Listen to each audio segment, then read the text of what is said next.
Welcome back. Welcome back to Y'all Hate Sports, Part 14, Small Market Teams.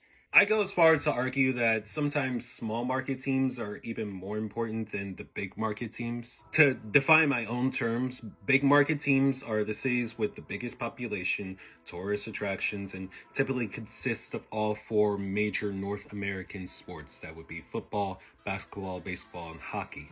An example of this would be LA and New York. Now, small market teams are the cities with less population, more accountability from the fan bases, and sometimes even ownership, and typically consists of only 1 to 2 North American sports. Buffalo and Oklahoma City are prime examples of this. Now, over the years, we've seen small market cities have more of an impact in their respected leagues. The question that every league commissioner is asking themselves, though, is it worth bringing in more small market teams? Now, that is more of a gray area because the situation really is different for every city, every team, every league. You have some teams that claim they're from one city but actually play in another. Cities that have lost and gained teams over the years. Not even mentioning the environment for some of them, and obviously money plays a major factor. The Arizona Coyotes are another example of what happens when a city can't or simply doesn't want to pay for upgrades for a team. Now, for some context, the Coyotes have only made the playoffs once in the last decade.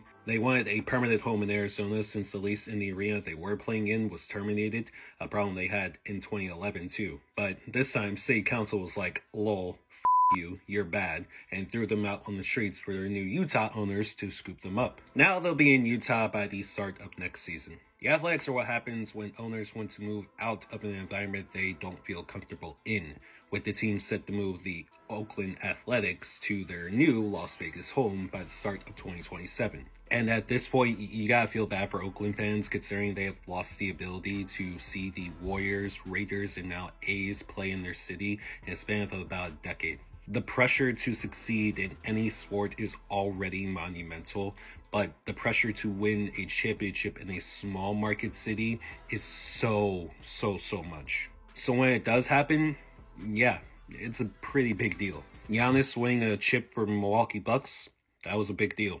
Even this young Thunder team being so good and potentially making and winning the finals this year would do so much for the community. Investment in small markets is a fine line leagues balance too. The biggest leagues like the NFL and the NBA can get away with it because everyone likes watching and playing football and basketball, which is why you'll probably never see the Green Bay Packers go bankrupt or relocate. Also because the fans have part ownership, but that's another thing. But less and less now in the AHL and the MLB, they have had less small market teams because they have to tap into growing cities or simply bigger markets because not too many people watch baseball or hockey in the US anymore. Times change and generations like what they like. Now, I went back and checked every champion from all four sports over the last decade. And if we're going based off my definitions of what small and big market teams are, only 4 small market teams have won the title across all sports. 1 from the MLB, 2 from the NBA, and 1 from the AHL, not a single small market team in the NFL. It matters when small markets get a spotlight. Now, I'm not saying let's host All-Star Weekend there or have the number 1 pick drafted there, but it's important to acknowledge the teams when there's a chance, especially if you have a bigger platform. I mean, seriously, where would the NFL be today without Vince Lombardi, a Green Bay legend? It would shock you to know how many coaches in the NBA now come from the Greg Popovich coaching tree, a San Antonio legend. There are other ways to preserve the importance of small market teams, and contrary to half the big market fan bases, those fans are some of the most passionate you'll ever meet. But hey, overall, what are your thoughts on small market teams? To educate and bring attention to a topic that I think needs more eyes on it, especially with the way that some of these players in the leagues are moving. You know, it's one thing if you're the WNBA or the UFL where you have to be in a bigger market to, gather more attention and create more revenue for your league. But the NFL, NBA, and etc., y'all got the money.